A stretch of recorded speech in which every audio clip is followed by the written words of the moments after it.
ഇനി മറ്റൊരു കാര്യം പ്രിയപ്പെട്ട, നമ്മൾ എത്രയോ നൂറ്റാണ്ടുകളായിട്ട് പിതാക്കന്മാരുടെ കാലം മുതൽ ആചരിച്ചു വന്ന ആചാരങ്ങളുണ്ട്.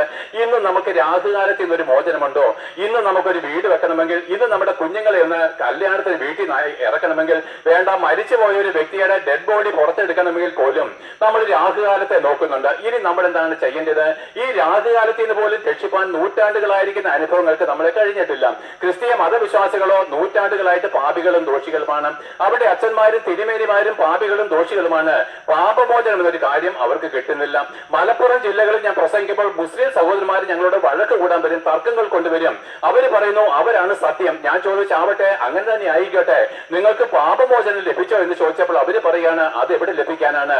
പ്രിയപ്പെട്ട, ലോകത്തുള്ള സകല ജാതി മതസ്ഥരും അന്വേഷിക്കുന്ന ഒരു പാപമോചനമാണ്. കാരണം എന്താണ്?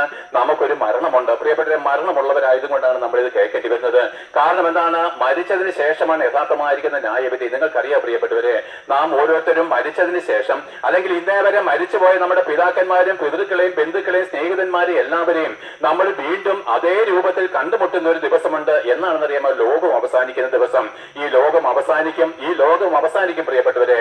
അന്ന് മരിച്ചവരെല്ലാവരും കല്ലറകളെ വിട്ടും ദഹിപ്പിച്ച ചാരത്തിൽ നിന്നും ഉയർത്തെഴുന്നേറ്റ ഒരു ദിവസമുണ്ട്. ആകയാൽ ഭയത്തോടും വിറയലോടും കേട്ടുകൊള്ളും.